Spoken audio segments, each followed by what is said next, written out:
En janvier, Emmanuel Macron et son Premier ministre Gabriel Attal ont chacun tenu un discours mettant particulièrement en avant leur engagement pour les services publics. Les efforts promis seront-ils toutefois suffisants face aux besoins croissants et changeants de la société française? Comment transformer l'éducation, la santé, la justice? Bonjour Lucie Castet. Bonjour.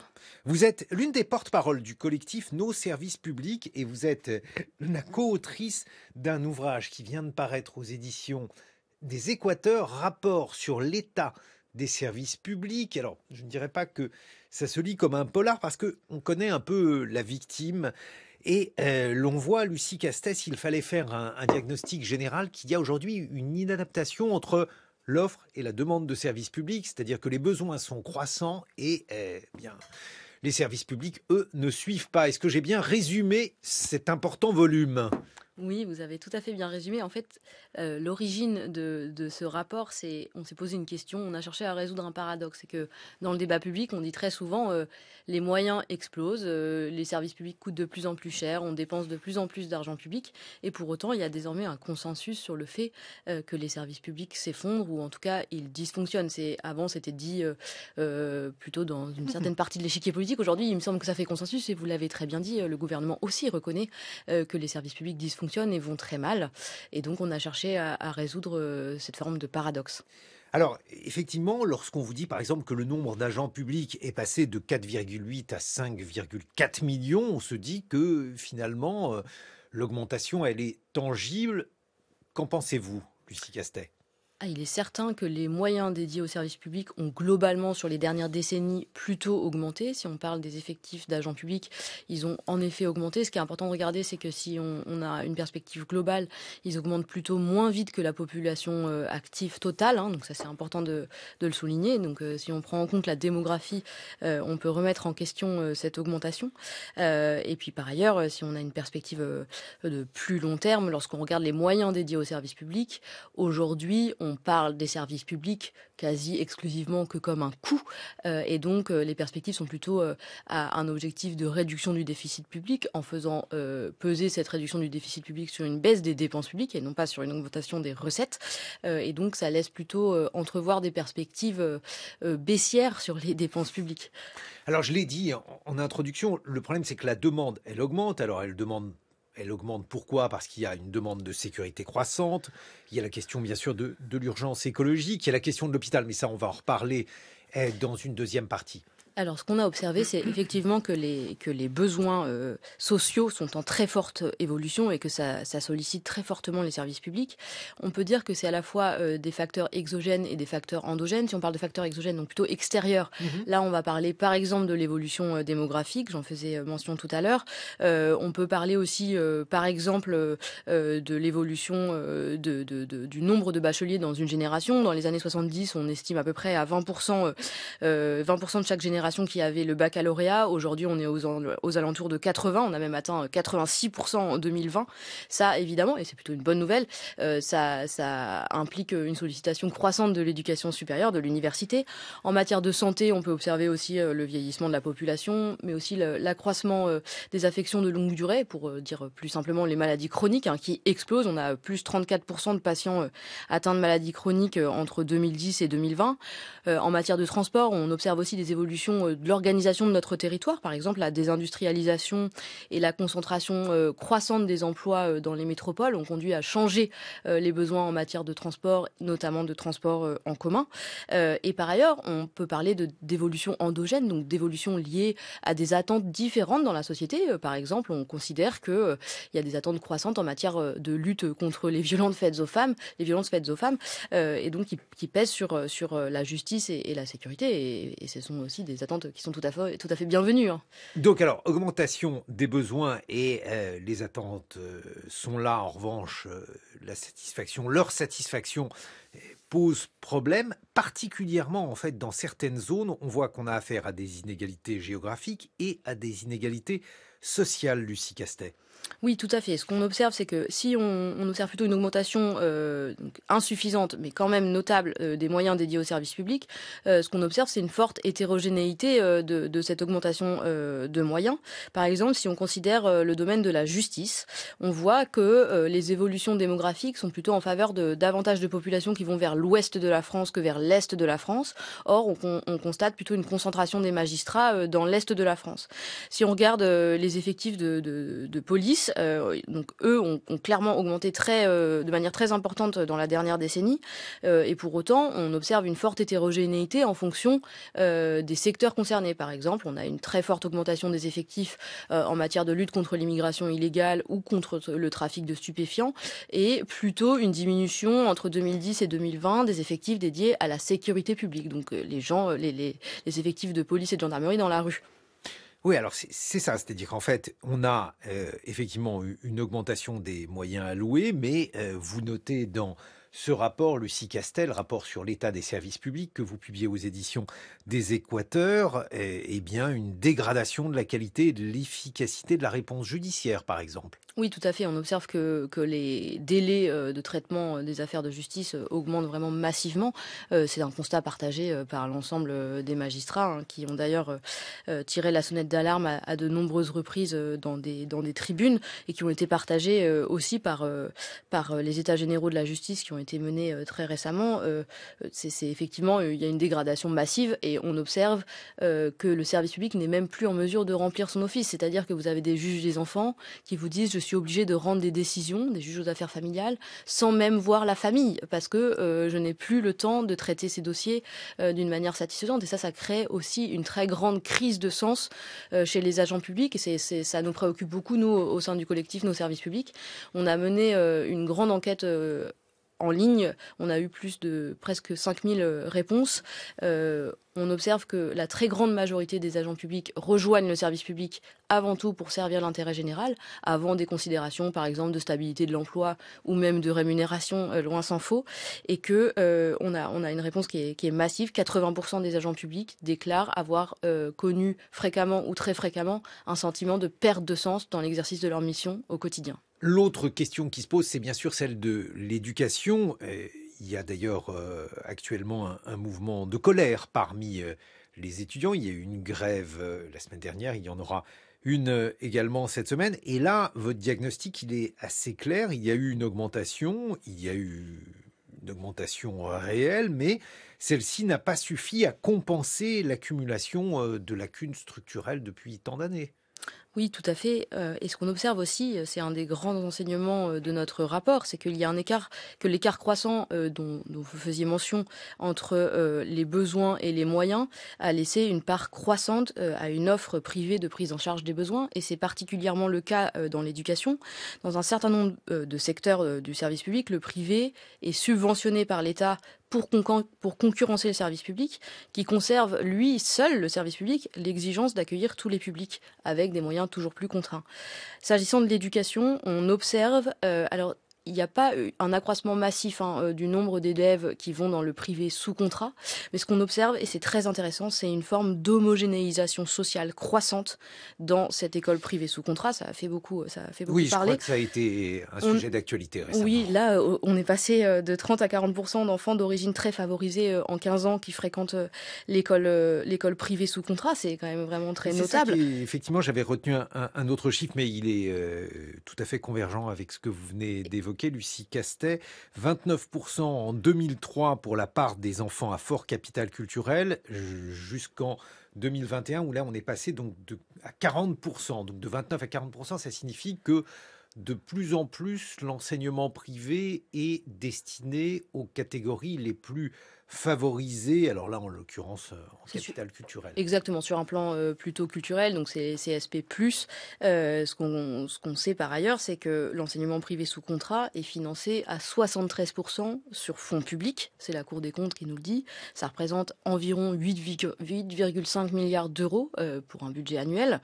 C'est énorme, c'est massif, et donc on finance un service qui n'est pas public, mais qui est solvabilisé par la puissance publique, qui est financé par la puissance publique, alors qu'il bénéficie majoritairement à des enfants issus de classes sociales très favorisées. Ça pose beaucoup de questions sur, en miroir, l'état du service public et ce qu'on dédie au service public. Et par ailleurs, et ça on en parle vraiment quasiment jamais, et c'est un des constats qu'on dresse aussi, c'est qu'il y a une forte croissance, si on regarde l'éducation, une forte croissance du marché du soutien scolaire, qui lui n'est pas financé directement par l'État, mais qui est totalement solvabilisé par la puissance publique, puisque ça donne lieu à des défiscalisations, et on sait que c'est plutôt les enfants issus de classes favorisées qui bénéficient de ce genre de système.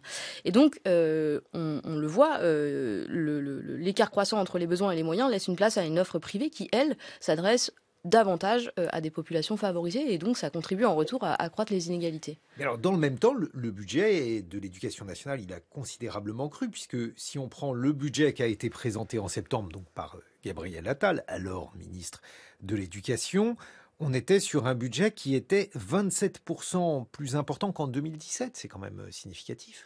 Oui, c'est significatif, mais on se rend compte que c'est plus un effet de rattrapage qu'autre chose. Et nous, on a produit une note sur notamment la rémunération des enseignants et des professeurs. On se rend compte que même avec les mesures que nous on qualifie plutôt de rustines, qui ont été annoncées en grande pompe sur la revalorisation du traitement des salaires des enseignants, on se rend compte que, en fait, même avec ces mesures-là, leur salaire réel, donc c'est-à-dire corrigé de l'inflation, n'augmente pas, voire diminue. Oui, non, on voit bien qu'au niveau individuel, ça ne suit pas, mais au niveau collectif, on en reparlera pour ce qui concerne l'hôpital. On voit que la France, avec 58% de son produit intérieur brut, est en tête des dépenses publiques. Et donc peut-être que la hiérarchie de ces services publics aurait dû être revisitée. Enfin, en tout cas, les services publics ont vu leur budget augmenter. C'est insuffisant, mais ça représente un effort considérable. Ouais. Alors là-dessus, deux choses. Premièrement, on dit souvent que la France est championne des dépenses publiques, que on dépense toujours plus pour une efficacité qui n'est pas avérée. Ça c'est vrai, on l'a abordé dans le rapport. Mais ce qui est vraiment important de dire, il me semble, c'est que la focalisation sur le niveau de dépenses publiques ne permet pas de rendre compte des dépenses totales engagées pour une politique. Quand c'est pas l'État qui paye, autrement dit, quand on sociabilise pas la demande, quand on sociabilise pas le financement, c'est le citoyen qui le fait directement. L'absence de dépenses publiques correspond à des dépenses privées qui se multiplient. Et par exemple, en matière de santé, aux États-Unis, ça c'est très connu, mais les citoyens américains payent 2 fois plus que le citoyen français pour se soigner, et pour autant il est très mal soigné. Et c'est pareil en fait en Allemagne et au Danemark. On va en reparler d'ailleurs dans une vingtaine de minutes. Lucie Castet, donc ce rapport sur l'état des services publics, il est disponible aux éditions des Équateurs.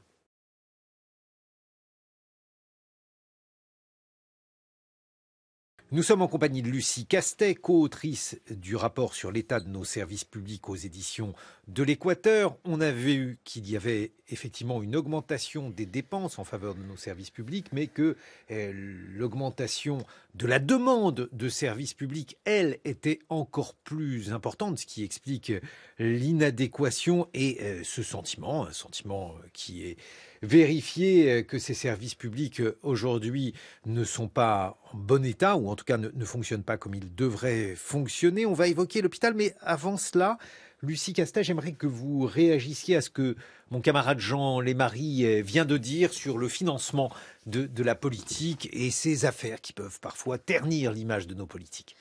Je pense que c'est un biais extrêmement intéressant et ça corrobore tout à fait un constat qu'on dresse dans le rapport, qui est celui de dire que le rapport des citoyens au service public se dégrade. Et je pense que quand il y a des atteintes de ce type qui sont identifiées, ça ne peut faire que accroître cette dégradation des rapports. Et je pense que ça fait écho aussi à ce que je disais tout à l'heure sur la répartition des moyens, notamment de la justice et de la police.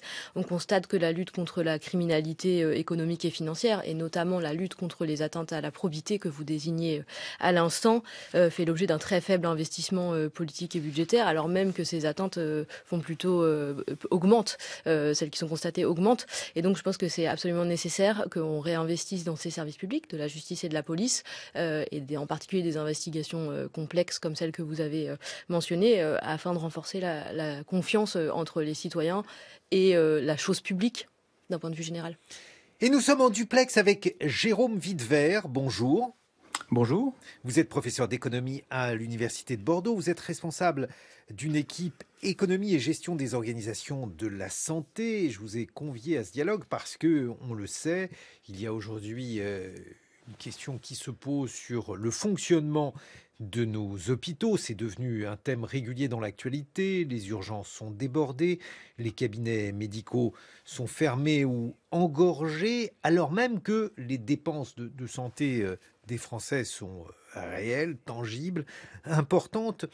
Comment expliquer ce hiatus? Alors, la première chose qui apparaît dans la lecture de ce rapport sur l'état des services publics, c'est l'explosion des affections de longue durée, les ALD. Qu'est-ce que ça veut dire et pourquoi ces conséquences, Jérôme Videver? Alors oui, effectivement, c'est un facteur d'augmentation de la demande de soins très importante. Et les facteurs sont assez clairement identifiés. C'est d'abord le vieillissement de la population, hein, puisque les personnes souffrant de maladies chroniques sont des personnes plus généralement âgées au-delà de 60 ans. Ça, c'est le premier facteur. Et le deuxième facteur, c'est une meilleure prise en charge. C'est une prise en charge plus précoce, un dépistage plus précoce. Et enfin, peut-être des raisons épidémiologiques pour certaines maladies chroniques. Donc, il y a une multiplicité de facteurs, mais le facteur vieillissement de la population, hein, qui s'est fortement accéléré depuis la fin des années 2000, est la cause principale. Et donc, c'est effectivement une des raisons de la tension sur le système de soins, le système de santé depuis une quinzaine d'années. Bon, à ceci près, Jérôme Videver, qu'on imagine que ce vieillissement de la population, il a également été observé en Allemagne, dans une moindre mesure aussi aux États-Unis, où le système de santé, bien sûr, bénéficie d'un système économique différent. Oui, effectivement. Alors, l'autre facteur de tension, c'est le contrôle des dépenses qui s'est progressivement organisé dans le système de soins français depuis les années 90 et qui s'est sensiblement accéléré à partir de la fin des années 2010, hein, puisqu'on a une progression des dépenses de soins, notamment des soins hospitaliers, qui n'augmente pas plus vite, qui augmente même moins vite que le produit intérieur brut entre 2010 et 2019. Donc il y a une forme de croisement de ces deux effets, une restriction, hein, pas une diminution de la dépense, hein, mais une restriction de l'augmentation de la dépense avec une augmentation forte de la demande. Et donc ça, c'est pas spécifique à la France, mais le phénomène est assez marqué en France de cet effet ciseau qui a créé des tensions très importantes, en particulier à l'hôpital. Bon, Lucie Castet, on le voit dans la manière dont ce rapport dresse un constat sur le système de santé. On a effectivement une augmentation des dépenses, on a malheureusement une augmentation considérable de la demande. Oui, tout à fait. Bah, c'est typiquement le phénomène qu'on distinguait tout à l'heure. Il y a une augmentation des besoins qui n'est pas suivie par une augmentation corrélative des moyens. Et je dirais par ailleurs que dans le cas de la santé et de l'hôpital, c'est très intéressant d'étudier cette question du développement d'entités privées qui viennent se loger dans cet écart croissant entre les besoins et les moyens, puisque on voit que progressivement, il y a une forme de spécialisation entre l'hôpital public et les cliniques privées à but lucratif au détriment total de l'hôpital public, puisque vous avez les cliniques privées qui récupèrent les actes les plus rentables et les plus faciles à exécuter, des actes courts, chirurgicaux plutôt, avec l'hôpital public qui, lui, doit accueillir tout le monde et prendre en charge les maladies longues, en particulier des maladies chroniques décompensées, mais on va y revenir, c'est en lien avec la défaillance du système de santé plus de ville, et surtout des maladies plus coûteuses à traiter et des urgences. Oui, mais d'un autre côté, si on prend l'observation que vous faisiez il y a quelques minutes, Lucie Castet, de toute façon, il faut que quelqu'un paye. Donc si vous payez une clinique privée ou si vous payez un hôpital public par le biais de la socialisation, en termes de part de la richesse nationale, cela aboutit à la même chose. Et on voit que le système américain où les individus payent pour leur propre santé est un système qui coûte très cher pour des résultats inférieurs en termes de qualité au système français, par exemple. Oui, tout à fait. Alors la grande différence, c'est qu'à l'hôpital public, vous payez normalement le juste coût, et là où dans les cliniques privées, vous pouvez avoir des dépassements d'honoraires qui sont pris en charge en partie par les personnes soignées, et donc ça devient une santé qui est accessible uniquement aux plus privilégiés. Donc on observe le développement d'une part de prestations accessibles aux seules populations privilégiées, parfois de meilleure qualité et pas toujours, hein, financées en partie sur fonds publics, comme les cliniques privées à but lucratif, et d'autre part une forme de paupérisation des services publics qui sont accessibles à tous, ici l'hôpital public. Ah oui, parce que Jérôme Widver, l'une des caractéristiques du système français, c'est que la France est l'un des pays où le reste à charge des ménages en termes de santé est le plus faible. Oui, tout à fait. C'est un pays où le reste à charge est de l'ordre de 7% des dépenses de soins, ce qui est très très faible au regard de nos voisins européens et encore plus nord-américains. Mais ça vient d'un partage du financement des soins entre l'assurance maladie publique et les assurances complémentaires privées, un partage qui est assez unique, hein, puisque c'est un partage du même panier de soins, hein, c'est le même panier de soins qui est financé conjointement, alors que les modèles à l'étranger sont plutôt fondés sur des partages du panier de soins entre le privé et le public. Donc ce qui donne une couverture très très importante, mais ce qui donne aussi, ce qui oblige évidemment les assurés sociaux à acheter des primes de complémentaire santé. Donc ça a un effet sur leurs dépenses, bien entendu. Et alors la question des franchises médicales, l'augmentation donc de ces franchises médicales pour chaque boîte de médicaments, alors même si celle-ci est plafonnée à 50 euros. Bon, alors l'histoire des franchises médicales, c'est évidemment une mesure budgétaire, hein. Les contraintes budgétaires sont très fortes, c'est une mesure budgétaire assez simple. Comme vous l'avez dit, les restes à charge des patients sont relativement faibles, sont même faibles relativement à nos voisins européens. Donc on peut dire que c'est un moyen assez facile de récupérer, de diminuer les dépenses pour l'assurance maladie, sans a priori avoir d'impact trop important sur le recours aux soins, puisque bien entendu, hein, augmenter les restes à charge, le risque c'est le recours aux soins, notamment le recours aux soins des plus démunis. Donc ça c'est un risque qui est relatif au regard de la faiblesse des restes à charge en France, et donc c'est un moyen... Voilà, c'est un moyen simple de faire des économies, mais ça manque de cohérence d'ensemble. Ça manque de cohérence d'ensemble parce que depuis 20-30 ans, les autorités publiques, les divers gouvernements ont pour objectif que l'ensemble des Français soient couverts par une complémentaire, c'est-à-dire ne paient pas de ticket modérateur. Et d'un autre côté, on introduit des franchises qui ne sont pas couvertes par les complémentaires santé. Donc il y a une forme peut-être de manque de cohérence d'ensemble du système de financement. Mais en soi, c'est une mesure qu'on peut entendre. Lucie Castet. Moi, je pense que vraiment, je partage totalement le constat d'un manque de cohérence d'ensemble. Je pense que toute cette tendance qui consiste à dérembourser des soins, dérembourser des médicaments, créer des restes à charge plus importants, des franchises et, par exemple, faire payer les rendez-vous médicaux qui ne sont pas honorés, participe d'une tendance qui est celle dite de la responsabilisation du patient, là où, en réalité, l'énorme problème, c'est l'absence de cohérence du système de santé et le manque de moyens qu'on donne au système de santé. Apparemment, il y a beaucoup de lapins. Oui, alors il y en a beaucoup et je pense qu'on peut tous dire que c'est la politesse élémentaire de prévenir lorsqu'on ne peut pas honorer un rendez-vous. Mais je pense que s'intéresser à ça, c'est s'intéresser à l'arbre qui cache la forêt. J'entendais un médecin qui disait oui, mais moi je trouve ça scandaleux de ne pas prévenir quand on annule un rendez-vous, sachant qu'il faut attendre 4 ou 5 ans pour avoir un rendez-vous chez moi.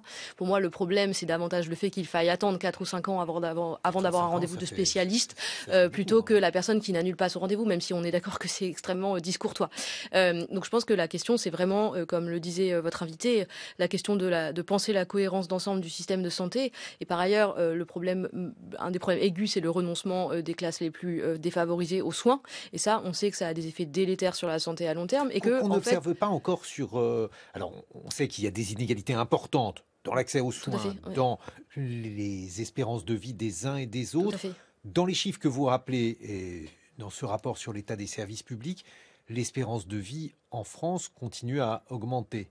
L'espérance de vie continue globalement à augmenter, mais vous avez toujours une espérance de vie qui est nettement plus faible, je crois de l'ordre de 7 ans en fonction des classes sociales considérées. Et puis par ailleurs, on a des éléments qui sont totalement alarmants. Je pense par exemple au taux de mortalité infantile qui est largement supérieur en France à la moyenne européenne, et au classement OCDE, la France a progressivement décroché de la 9e place à la 26e place entre 1989 et 2021 sur la mortalité infantile. Ça, c'est lié à un désengagement massif en matière de soins pédiatriques, et y compris dans le volet de la prévention. On sous-finance les services de PMI, on sous-finance la médecine scolaire, et donc ça conduit, ce désengagement en matière de prévention, ça conduit à des dépenses beaucoup plus importantes engagées dans le système de santé. Jean Lémarie. Une question traverse toutes celles que vous évoquez depuis tout à l'heure. C'est la question du coût de la santé, de notre perception aux uns et aux autres du coût de la santé. Avons-nous conscience réellement de ce que coûte la santé, qu'il s'agisse de l'hôpital public, qu'il s'agisse du remboursement des médicaments? Qu'en pensez-vous ?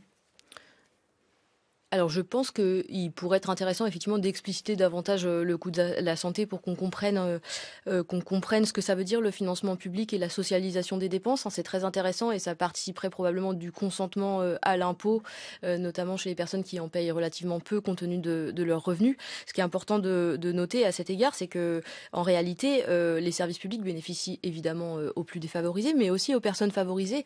Il y a une étude de l'INSEE de 2021 qui montre que les 2 tiers des Français sont bénéficiaires nets de la redistribution si on considère les services publics, y compris le logement, l'école et la santé. Et donc je pense que ce serait utile que effectivement toute la population ait conscience de ce que coûte la santé et de ce à quoi contribuent les services publics et le financement par l'impôt. On voit, Jérôme Widmer, qu'on a donc une évolution, un état du système de santé qui semble insatisfaisant, qu'il est d'ailleurs objectivement, on attend énormément aux urgences. On voit qu'on a donc affaire à un système qui aujourd'hui ne convient pas. J'ai une question peut-être embêtante à vous poser. Quelle part du revenu national en plus il faudrait dépenser pour avoir un système de santé satisfaisant? Je sais bien qu'il y a un certain nombre de choses qui ne relèvent pas seulement de l'argent. On sait qu'il y a des difficultés de recrutement. On sait aussi qu'il y a d'autres questions qui se posent, comme par exemple la part affectée donc au back-office, à la gestion même des hôpitaux. Mais est-ce qu'il est possible de répondre à cette question? Qu'est-ce qu'il faudrait faire en plus pour que nos hôpitaux soient dans un état satisfaisant? Effectivement, c'est une question un peu délicate. Je veux répondre de manière un peu indirecte. Je pense que la question des dépenses de soins, puisqu'elles sont largement socialisées en France, on l'a dit, à hauteur de près de 80%, c'est vraiment une question démocratique absolument majeure, et on peut décider objectivement d'augmenter la part du produit intérieur brut qu'on consacre aux dépenses de soins. Mais ça demande vraiment de réfléchir à ce qu'on souhaite faire. Et peut-être que là, ça manque de débat en France, effectivement, puisque vous le savez que les dépenses de l'assurance maladie sont fixées par le Parlement chaque année, par l'ONDAM. Donc il y a une discussion démocratique au sein du Parlement. Mais ces discussions sont certainement pas suffisamment approfondies et partagées par l'ensemble des acteurs. Et on est passé d'un système un peu à guichet ouvert, où c'est la demande qui détermine la croissance des dépenses, à un système où l'offre, la disponibilité de l'offre joue un rôle majeur. Et notre système n'est pas du tout habitué à réfléchir à fixer des enveloppes de dépenses de soins par grand secteur. Alors, j'avais une idée, je vais vous la soumettre. Oui. Donc en France, on est avec 12,3% du PIB dans une situation donc de dépenses importantes. L'Allemagne est dans une situation plus importante puisque elle est à 12,8% du PIB, et ce qui complique la chose évidemment, le PIB allemand est plus important que le PIB français. Est-ce que si par exemple les Français dépensaient comme les Allemands, donc à la fois en pourcentage mais aussi en valeur absolue, est-ce que il y aurait selon vous un niveau de dépenses satisfaisant? Certainement que si cet argent est utilisé de manière pertinente, il serait plus satisfaisant pour les usagers du système de soins, ça ne fait aucun doute. Hein. Je rappelle quand même que l'Allemagne a un système assez différent, hein, puisqu'il y a 10% de la population qui est sortie du système de l'assurance publique, hein, on appelle ça l'opting out, hein, et qui a une assurance privée et qui a accès à un système privé hospitalier. Hein.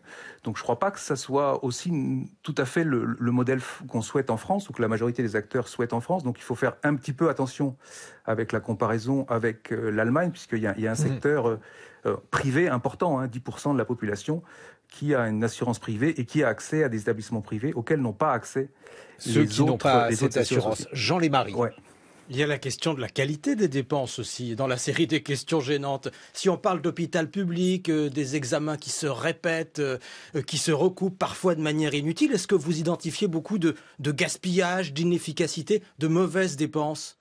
Lucie Castet. Oui, la question de la qualité des dépenses est tout à fait pertinente et nous, dans notre collectif, on ne dit pas du tout qu'il faut absolument préserver ce qui existe aujourd'hui et on n'a pas une position purement défensive. On dit aussi qu'il faut regarder comment ça fonctionne et on dit beaucoup que l'introduction à l'hôpital public de la tarification à l'acte a conduit à une multiplication de mauvaises dépenses, encouragées justement par cette tarification à l'acte, et donc que le système actuel est pervers et qu'il faut y réfléchir et faire en sorte que les personnes qui travaillent à l'hôpital prennent la meilleure décision possible, indépendamment de la question de la façon dont on financera tel acte ou tel acte. Donc ça, c'est une question extrêmement pertinente. Et si on regarde plus globalement la façon dont fonctionne et dont on finance nos services publics, il est vrai de dire qu'il y a des dépenses dont on peut s'interroger sur leur pertinence. Enfin, quand on accroît considérablement les dépenses en matière de lutte contre le trafic de stupéfiants, sans du tout contester la pertinence de la lutte contre le trafic de stupéfiants, enfin, ça, c'est une discussion démocratique qu'on doit avoir, c'est un débat tout à fait passionnant qui mériterait probablement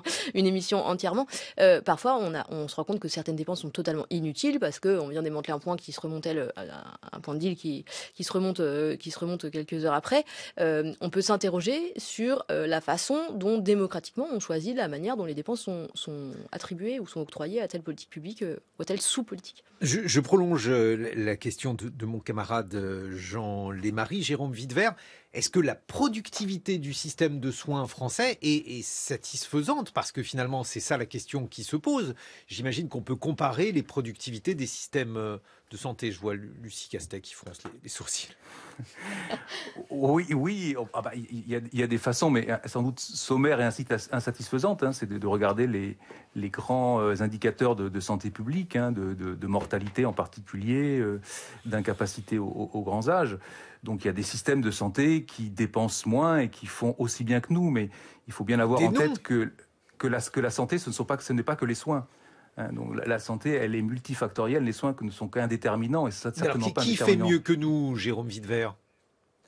Vous avez des pays comme l'Espagne. Hein, si vous prenez des indicateurs simples d'espérance de vie, l'Espagne a une espérance de vie légèrement supérieure à la nôtre et dépense moins à la fois en relatif et en absolu dans son système de soins. Alors même que le mode de vie espagnol est souvent critiqué. Voilà, des gens qui se couchent tard, des gens qui... et donc c'est Lucie Castet. Non, mais je pense que la question à laquelle il faut répondre, c'est aussi ce que disait l'invité tout à l'heure, c'est il faut retourner la question et repartir des besoins et donc avoir une définition de politique publique qui est beaucoup plus globale, qui change de boussole. Et la question, c'est plus de déterminer le besoin en fonction de l'offre, en fonction de la dépense globale que l'on veut viser, mais plutôt de se demander démocratiquement, collectivement, à quels besoins on cherche à répondre et ensuite définir des politiques publiques adaptées. Et s'agissant spécifiquement de la santé, je l'ai déjà dit, je pense qu'il faut vraiment une approche globale qui mêle à la fois les politiques de prévention, les politiques de médecine de ville et l'hôpital public pour désengorger l'hôpital public, aussi renforcer la capacité de l'hôpital public à traiter toutes les maladies en réfléchissant à la façon dont on répartit les choses avec les cliniques privées. Et ça sera de nature à réduire la pression qui pèse sur l'hôpital public et à renforcer l'efficacité de notre système de santé dans son ensemble. Oui, alors on va terminer d'ailleurs sur ce point-là qui est là aussi un point embarrassant, Jérôme Widver. Est-ce qu'il est possible d'envisager une remise à plat du système de santé? Ça s'est déjà vu ou bien on est condamné finalement à des rustines successives? Écoutez, on est plutôt condamné à des rustines, mais malgré tout, il y a eu des grandes réformes. Grosses rustines. Oui, la réforme de la T2A, par exemple, c'était une grosse rustine. Alors, elle n'a pas été forcément couronnée. On la critique beaucoup. On la critique beaucoup, voilà. Mais effectivement, on a un système de santé qui a beaucoup de mal à se réformer, on va dire, un peu brutalement. Est-ce que c'est bien, est-ce que c'est pas bien, je ne sais pas. Mais c'est sûr que c'est frustrant, voilà. Que c'est frustrant d'être obligé d'appliquer des rustines. Et on voit bien, par exemple, que la franchise, c'est typiquement une rustine, qu'on peut tout à fait comprendre. Mais on aurait envie d'aller un peu plus loin et de réfléchir plus globalement au système de financement des soins en France. Donc, bon, moi, j'ai envie de dire qu'on est plutôt condamné à des rustines plus ou moins grosses. Un mot de conclusion, Lucie Castet. Alors moi, je serais beaucoup plus optimiste. Je pense que l'état des services publics aujourd'hui en France n'est pas fortuit, mais aussi pas inéluctable. C'est le fruit de décisions politiques prises au long cours depuis plusieurs décennies. Et je pense que ça peut se renverser. Si on parle du système de santé, je me répète, mais je pense qu'il faut investir massivement dans la prévention et aussi redonner un sens au travail des agents des agents publics qui travaillent dans la santé publique. Et là, vous auriez des facteurs pour renforcer l'attractivité et aussi la situation du système de santé français. Donc il faut être plus optimiste. Merci à tous les deux. Merci Jérôme Wiedever. Je rappelle que vous êtes professeur à l'université de Bordeaux, professeur d'économie. Merci Lucie Castet. Ce rapport sur l'état des services publics, il est donc publié aux éditions des Équateurs. Voilà, quand on le lit, eh bien, on sait de quoi on parle.